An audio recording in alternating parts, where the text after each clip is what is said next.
Assalamualaikum dear students, I hope you are all fine and doing great. Our today's topic of discussion is continuation of biodiversity. हम basically क्या उसे कहते हैं discuss कर रहे थे बायोडाइवर्सिटी को, और बायोडाइवर्सिटी को मैं कहता हूँ कि बेसिकली टू वर्ड्स पे मुश्तमिल है. One is the bio, other is the diversity. Bio mean living organism, diversity mean variation. अगर मैं कलेक्टिवली बोलूँ तो मैं कहता हूँ biodiversity is the study of variation among living organism that is called as a biodiversity. हमने biodiversity के different जो फीचर्स हैं वो डिस्कस किए थे. अब बेसिकली यहाँ पे जो आपकी बुक वाला हमें शो कर रहा है ना, वो ये शो कर रहा है मेथड्स टू असेस बायोडाइवर्सिटी. हम एक एरिया में एक स्पेसिफिक लोकेशन में देखना चाहते हैं कि बायोडाइवर्सिटी कितनी है, क्या साख्ता है, उसको हम किस तरह डिस्कस कर रहे हैं. अब जारी बात है, डिस्कस करने के लिए हमने कुछ ना कुछ पैरामीटर्स, कुछ ना कुछ फीचर्स रखने पड़ेंगे जिसकी बेसिस पे हम उनको स्टडी कर सके. हम देखते हैं क्या ये कहता है.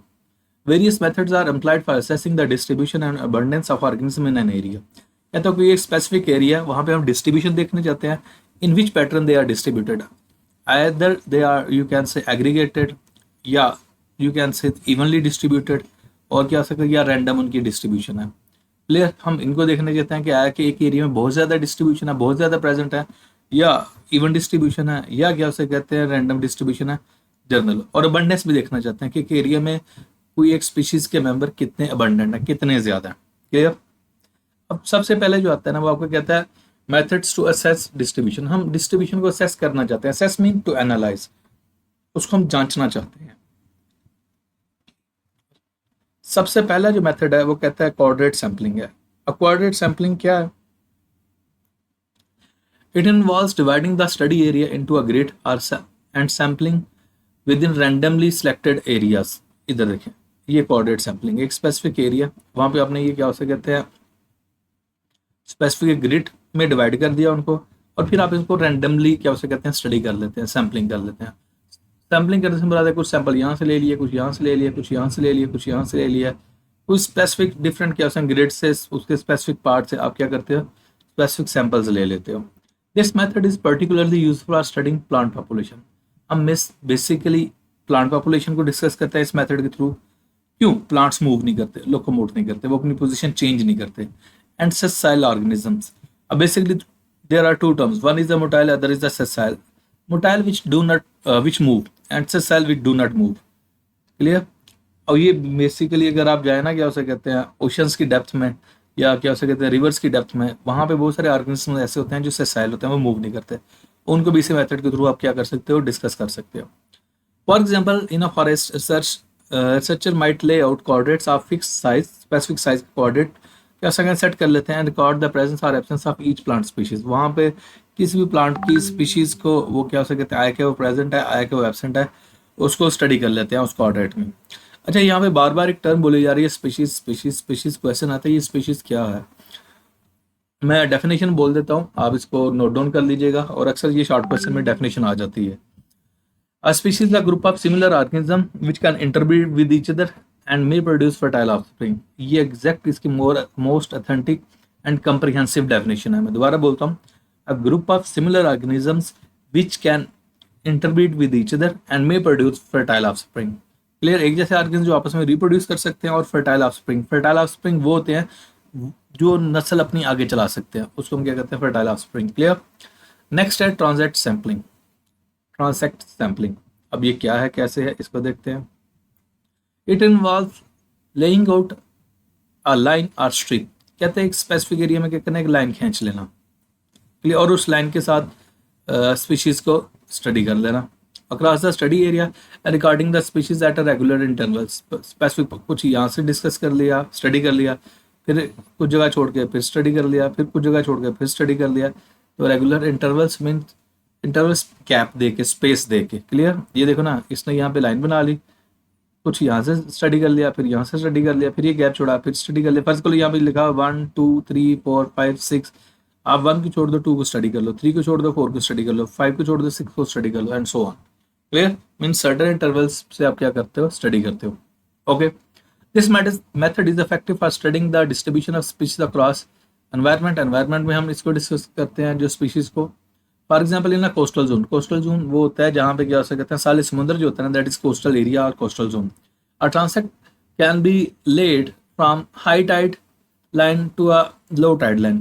कहता है जो हाई टाइड, जो गहरी लहर है, और जो ज़्यादा बड़ी लहर है उसके और जो छोटी लहर है उनके दरमियान एक लाइन खींच लो और वहाँ पे स्टडी कर लो। To record types and abundance of intertidal organism, उन दोनों टाइड्स, हाई टाइड और लो टाइड के दरमियान जो क्या सकते ऑर्गेनिजम्स हैं उनको आप क्या सकते हैं डिस्कस कर सकते हो। जाहिर बात है वो मोस्टली मरीन ऑर्गेनिजम्स ही होंगे, वो वाले ऑर्गेनिजम्स होंगे जो क्या सकते हैं साले समुद्र पर पाए जाएंगे। नेक्स्ट एरियल सर्वेज, ये आजकल बहुत ज़्यादा होंगे क्योंकि आपको पता आजकल क्या सकते एआई की डेवलपमेंट की वजह से ड्रोन्स बहुत ज़्यादा हैं, तो इसको भी बहुत क्या सकते हैं एक्सपोनेंशियली यूज़ किया जा सकता है। Aerial surveys use aircraft or drones to observe and record the distribution of organisms over large area को आप स्टडी कर सकते हो इस तरीके से। For example it can be use to track distribution of bird species, आप बर्ड स्पीशीज को डिस्कस कर सकते हो, स्टडी कर सकते हो क्रॉस अ लार्ज वेटलैंड, बहुत ज़्यादा बड़े एरिया में। Automated large mammal population in a savanna, अब सवानाज क्या है वो मैं आपको शो करता हूँ।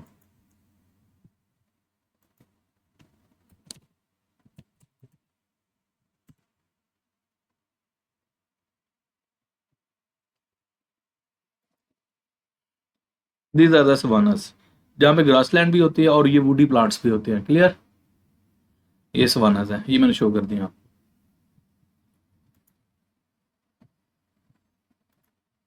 ओके नेक्स्ट हम देखते हैं मेथड्स टू असेस अबंडेंस। हम क्या सकते हैं अब अबंडेंस देखना चाहते हैं कि उनका वो कितने ज़्यादा हैं, आया कि वो ज़्यादा अबंडेंट हैं या कम है। Point counts involve observing and recording the number of individuals of a species from a fix point over a specific period. हम स्पेसिफिक पीरियड के लिए एक स्पेसिफिक पॉइंट पे उनका नंबर काउंट करते जाते हैं। फर्स्ट एग्जाम्पल 6 माह के लिए वहाँ पे नंबरिंग देते हैं, एक साल के मीन एक स्टेशन हम एक जगह पे स्टे कर जाते हैं, वहाँ पे क्या सकते हैं 6 माह हो सकते हैं, 1 साल हो सकता है, 2 साल हो सकता है, 5 साल हो सकते हैं, जितना भी टाइम है उस टाइम के लिए वहाँ पे हम स्पीशीज़ का जो नंबर है उसके इंडिविजुअल्स का वो काउंट करते जाते हैं। This method is commonly use for birds and other mobile animals जो मूव करते हैं, ये नहीं कि मोबाइल लेके घूमते हैं, मोबाइल एनिमल्स जो मूव करते हैं। Next mark recapture. अब मार्क रिकैप्चर में क्या है, हम कहते हैं it involves capturing, marking and releasing individuals. हम क्या करते हैं इंडिविजुअल्स को कैप्चर करते हैं, पकड़ते हैं, निशान लगाते हैं, मार्क लगाते हैं, टैग लगाते हैं and releasing individuals of species, और उन इंडिविजुअल्स को दोबारा फिर जंगल में छोड़ देते हैं। Then recapture them, recapturing them, दोबारा फिर पकड़ते हैं। Later to estimate the population size and density, आगे देखते हैं फर्ज कर ले हमने एक क्या सके जंगल में गए, वहाँ पे 100 हिरन पकड़ लिए, एक डूबी हिरन ही पकड़े, उनको टैग किया, टैग करके दोबारा फिर छोड़ दिया, फिर साल बाद या 2 साल बाद आते हैं, फिर उनको दोबारा रिकैप्चर करते हैं और देखते हैं उन 100 में से कितने बच गए हैं और कितने जिंदा हैं। हमें इसी तरह पॉपुलेशन साइज और उनकी डेंसिटी का आइडिया हो जाता है। This method is useful for animals that are difficult to count directly, उनके लिए ईजी है जिनको आप डायरेक्टली काउंट नहीं कर सकते। नेक्स्ट क्वाड्रेट काउंट्स है। In this method, searchers use quadrates to count the number of individuals of a species within each quadrate and then infer mean हम एक conclusion पर आ जाते हैं। These counts to estimate the overall abundance। हम specific areas में grades में divide कर जाते हैं, फिर उसके बाद क्या करते हैं उनको हम आइडिया करते हैं, काउंट कर लेते हैं, उनका आइडिया कर लेते हैं। क्लियर, मैं दोबारा बोलता हूँ, इस this matter searches use coordinates to count the number of individuals of a species within each quadrat. हर एक जो खाना था ना, फर्ज करो ये क्वाड्रेट था, इसमें कितने एनिमल्स थे, इसमें कितने एनिमल्स थे, इसमें कितने एनिमल्स थे, लेकिन जब एनिमल्स की बात होगी फिर ये एरिया बड़ा होगा। And then infer this counts, और इनसे हम कंक्लूजन ड्रा करते हैं, हम आइडिया कर लेते हैं, फाइनल रिजल्ट ले लेते हैं, हाँ यार इतनी बर्डनेस यहाँ पर होगी। Next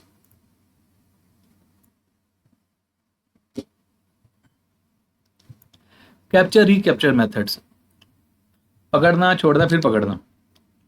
These models count for variables such as varying capture probabilities, हम कितनी दफ़ा उनको तो कैप्चर कर पाते हैं, एंड मूवमेंट बिटवीन एरियाज, और एक एरिया के एनिमल ऑर्गेनिज्म दूसरे एरिया में कितना जाते हैं वो आइडिया करते हैं। Clear, remote sensing, remote sensing using satellites और drone imagery to assess the mean. हमने उस एरिया में स्पेसिफिक में ड्रोन्स भेजे हुए हैं और जो ड्रोन हमें इमेज भेजता जाता है उससे हम घर बैठे उनकी क्या हो कहते हैं अबंडेंस कैलकुलेट करते रहते हैं। To assess the abundance and distribution of species, particularly large scale or inaccessible areas, ऐसे एरियाज जहाँ पे हम फिजिकली नहीं जा सकते, एंटर नहीं हो सकते। मैं आपको ना एक जंगल करता हूँ, शो करता हूँ।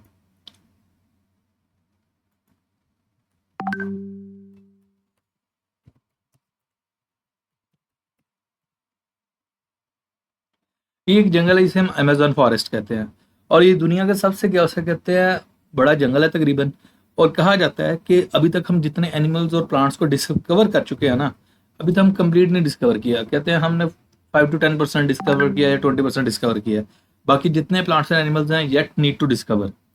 अब उनका मेजॉरिटी ऑफ जो प्लांट्स और एनिमल्स हैं वो इसी अमेजोन में हैं, और इसमें जाना फिजिकली और वहाँ पे क्या हो कहते हैं ये स्टडी करना मच डिफिकल्ट है। तो आप क्या कर सकते हो, यहाँ पे आप ड्रोन वगैरह यूज कर सकते हो, क्लियर। यहाँ पे रिमोट सेंसिंग कर सकते हो। तो यही बात, इसकी बात मैं एक जनरल सी एग्जांपल दे देता हूँ। ये अमेजोन फॉरेस्ट है, क्लियर। अच्छा बच्चे, यहाँ तक मैंने आपको क्या कहते हैं मेथड्स बता दिए टू असेस डिस्ट्रीब्यूशन, और दूसरा methods to assess abundance, clear. If you have any sort of question then you can ask in the comment section. आप कोशिश किया करें रेगुलर हमारी वीडियोस पे क्या कहते हैं लाइक एंड सब्सक्राइब किया करें, ताकि हमारी नेक्स्ट जो भी आने वाली वीडियोस हैं उनका आपकी आपसे कहते हैं वो लिंक मिलता रहे। Thank you so much.